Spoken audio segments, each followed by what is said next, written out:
Their fear doesn't come from seeing your army.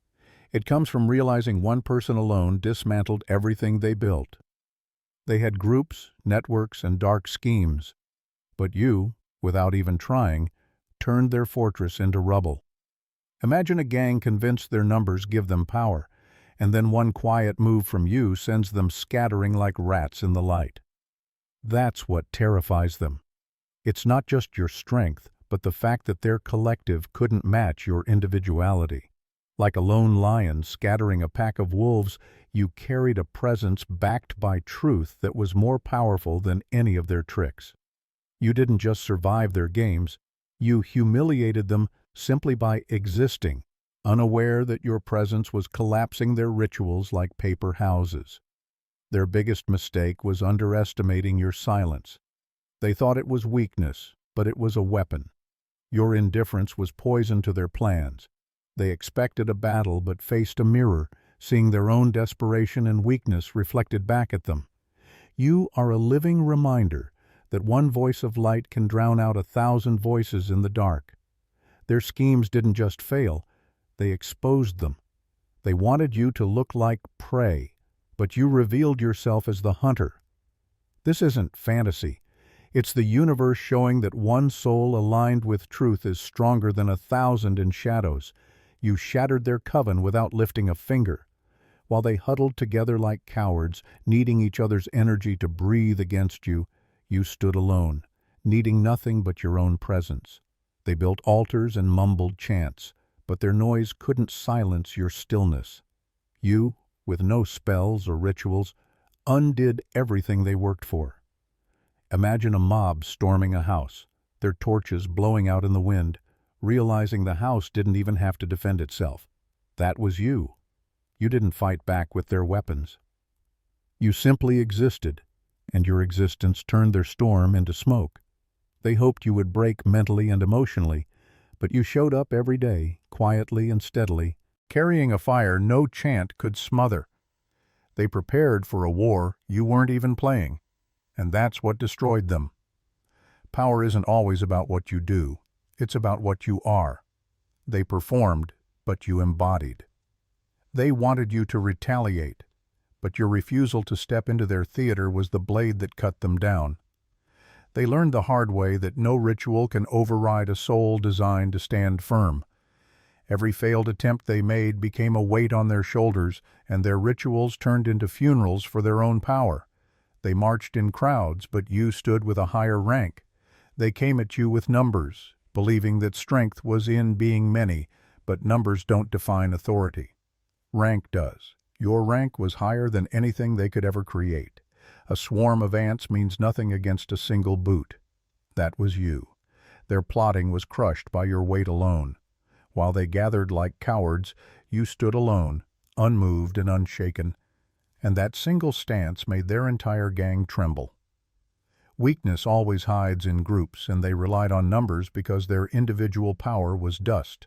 Your rank was forged through scars, silence, and survival.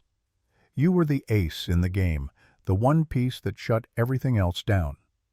They thought popularity equaled power, but popularity can't overthrow rank. You had a clearance they could never earn. They tried to build alliances, but alliances crumble before authority. You were the king piece on the chessboard, and one move from you decided the game. They came in swarms, but swarms can't dethrone a king. You don't need what they need. You don't need numbers, rituals, or validation. You are the force they can't touch. You outlasted their darkness until it died on its own. Their plan was to chip away at you like termites, slow and hidden, thinking you'd eventually collapse under the weight. But you didn't just take their storms, you outlived them. Your endurance was a weapon that quietly killed every enemy plan. Research in psychology shows that repeated exposure to stress can build post-traumatic growth, where the very struggles meant to break you end up expanding your strength. That's exactly what happened.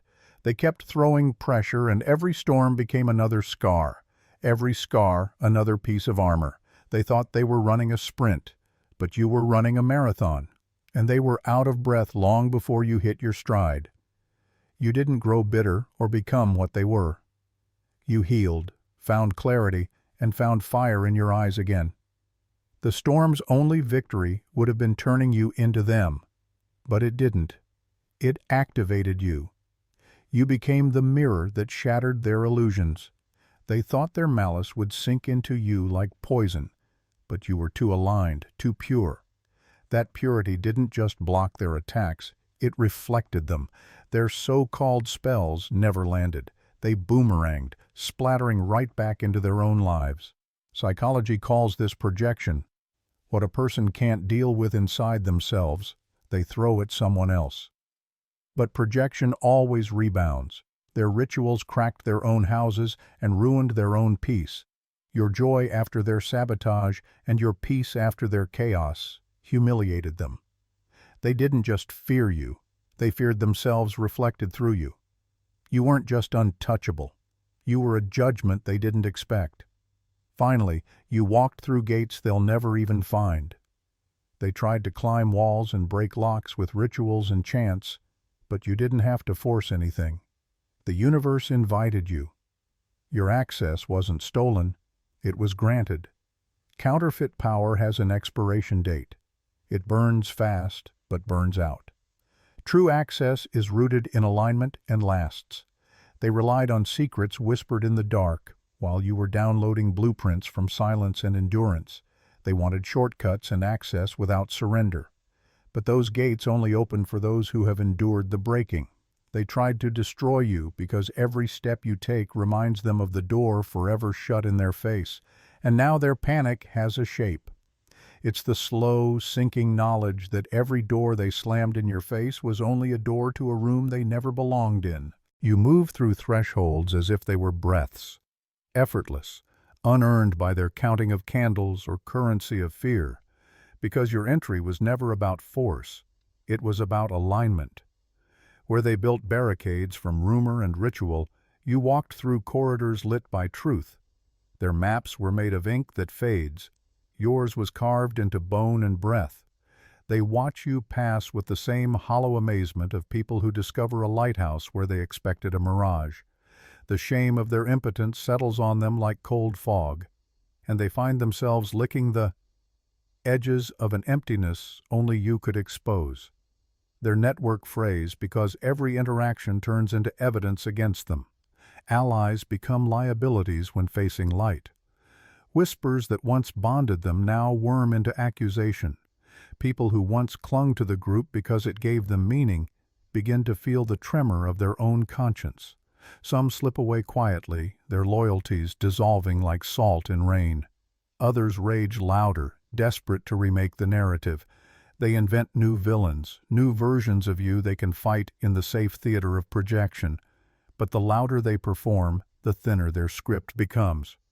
You never had to chase loyalty.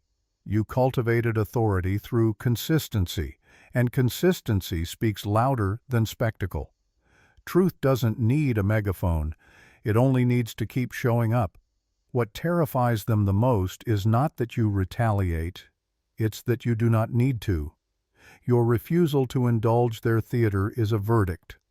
It's the slow, clinical collapse of the case they tried to build. No evidence, no angle, only the stark mirror of their own smallness. When they try to shame you into reaction, your silence rewrites the accusation into confession. They attempt to bait you with the performance of conflict, but you respond with presence. And presence has a way of turning a trap into a cemetery for their intentions. Their plans, once elaborate and rehearsed, become ridiculous in the face of somebody who carries integrity like armor. They find their strategies impotent, their alliances brittle, their curses empty, and panic takes over. Because panic is what happens when control evaporates. You are not simply surviving. You are converting harm into currency. Every slight, every rumor, every covert attack grafts a new layer of resilience onto you. The cruelty intended to scar you becomes the scaffold of your ascent. In quiet, you restructure your life into a fortress, not of walls, but of orientation. Priorities sharpen, boundaries hold. Intuition clears noise into signal. They thought they could unmake you by eroding edges. Instead, you trimmed what was false and allowed what is true to grow larger. This is the alchemy they never planned for.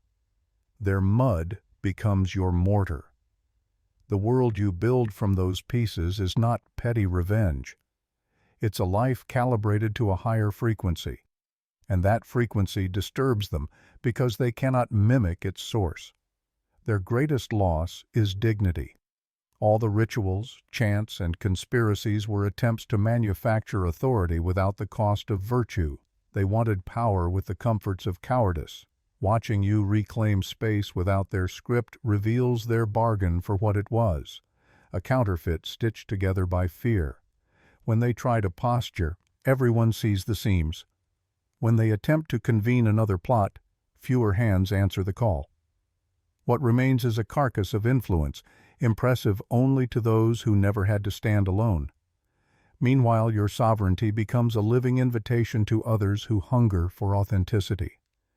Your presence rewrites commerce, too, because when you walk into any space, whether physical, social, or spiritual, you carry with you a frequency that alters the entire exchange of value. What once passed as wealth no longer holds weight. For years, transactions were carried out in darkness, gossip sold as gold, secrets traded like silver, and coercion passed off as negotiation. Their economy thrived on manipulation, on the ability to bend truth into something sellable.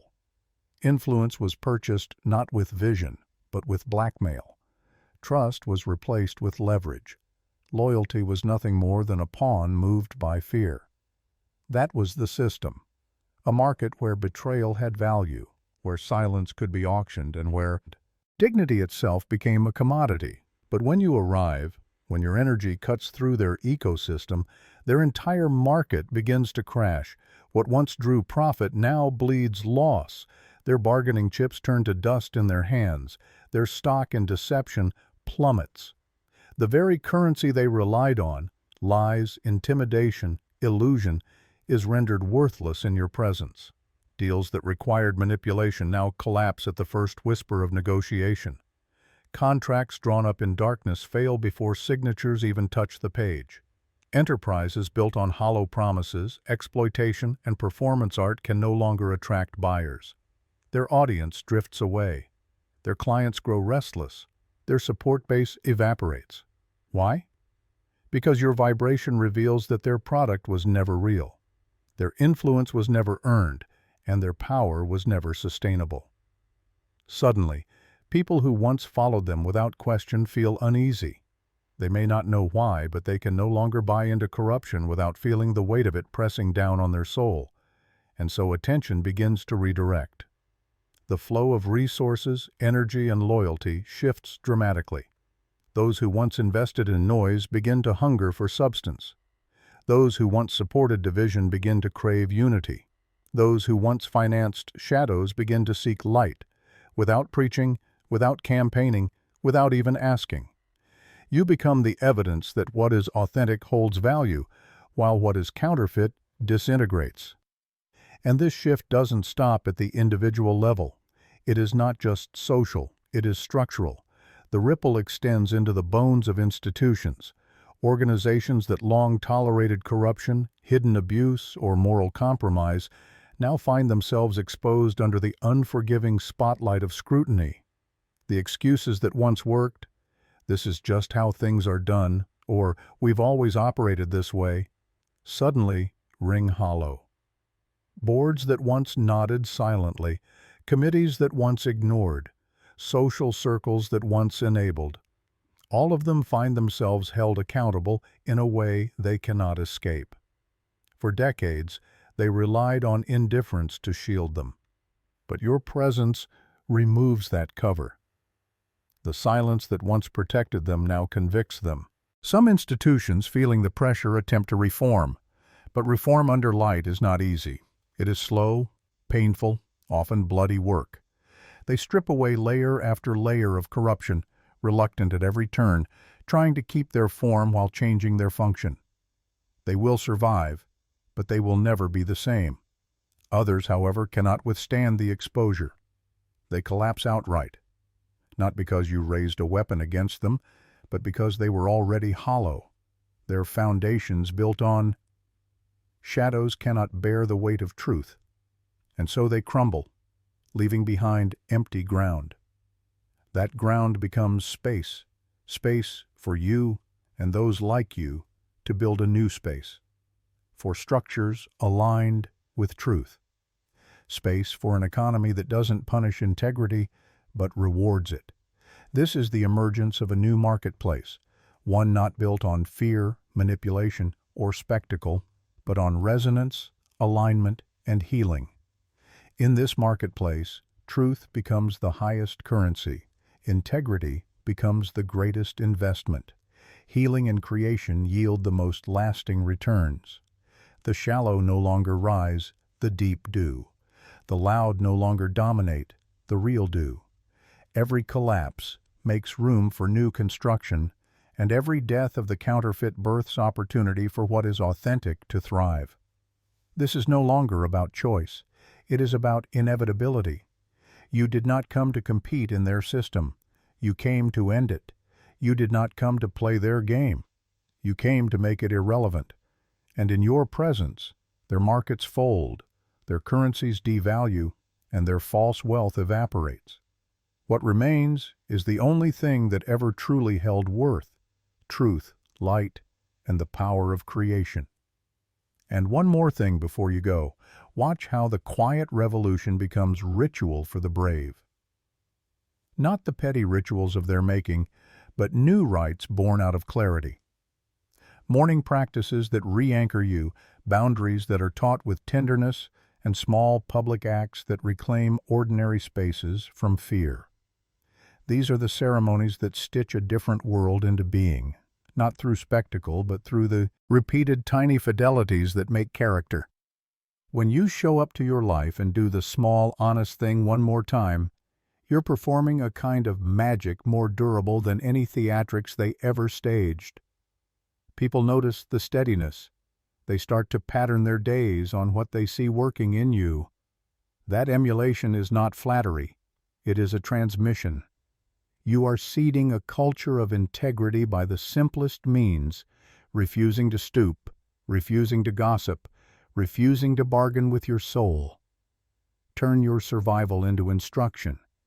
Teach without teaching by how you answer the phone, how you set a table, how you close a door on a conversation that would feed the old machinery. Let your work be radical in its normalcy. Show up for commitments you once lied to yourself about. Pay attention when others speak. Hold your word like currency. These mundane fidelities ripple outward and become the scaffold for new communities. Communities that choose one another because they have been healed enough to choose wisely. They will come not to prop you up, but to practice a new kind of living whose default is generosity and whose vocabulary contains shame less and accountability more. That is the architecture you are building, not mansions of pride, but small houses of steady light. Refuse the drama of trying to change them. Instead, change the conditions that made their power possible. Reform the systems that rewarded whisper campaigns and shortcuts. Become the kind of leader who rewrites the rules, not with decrees, but with designs. Job descriptions that demand dignity, meetings that center fairness, rituals of onboarding that teach humility. When institutions are confronted with alternatives that work better, with cultures that cultivate contribution instead of compliance, change is inevitable. Your work is to be an available model, present enough that others can copy what heals. Systems will either adapt or rot away. Let the rot make space for the durable. Practice the slow art of reorientation. After trauma, the world feels disordered. You will feel pulled toward the familiar shapes of defense. Do the opposite. Train your attention toward restoration. Learn to hunt for beauty in the ordinary again. Build habits that prime you for generosity and curiosity rather than paranoia. When you orient toward abundance, an abundance of patience, of resources, of time, you collapse the scarcity on which their influence feeds. Scarcity is a trick, Abundance is a rebuttal. The more you embody an abundant posture, the less their old economy can find purchase. You are not just surviving their collapse. You are inventing a supply chain for a kinder future. Hold space for those who return. Some will come back ashamed, some curious, some wounded by the old loyalties they carried. Your response matters. Forgiveness is not a free pass. It is a measured instrument that clears land for cultivation. Offer a path back that asks for accountability, not theatrical confession. Teach them how to mend what they broke, relationships, trust, systems, through labor that rebuilds rather than rhetoric that reassures. That labor will be the real test of transformation and the only currency that signals sincerity. If they stay small, let them fall away. If they grow, let them stand beside you and do the work. Finally, keep your eyes on the inheritance you are building. What you dismantle in them is not rubble to gloat over, but material to repurpose. Transform their ashes into lessons, their scripts into manuals of caution. Write them down if you must, not as revenge, but as a manual for anyone who comes after you. Let their failure become your syllabus. What not to do, how to spot the counterfeit, and the practices that inoculate a person or a movement against corrosion. Legacy is not a trophy shelf. It is a set of tools. You pass these tools forward without seeking gratitude, only with the quiet knowing that one day someone will use them to keep a flame alive where darkness once grew. Keep moving. Keep creating. Let the rhythm of truth remain steady in your heart. You are not a fleeting spark. You are a thread of light woven through generations. And when the clamor fades and the dust finally settles, what endures will be the quiet work you did, the homes rebuilt with honesty, the institutions guided toward justice, the souls you taught to stand both alone and together. This is how empires of fear end, not with explosions but with the soft, steady vanishing of the very conditions that sustained them.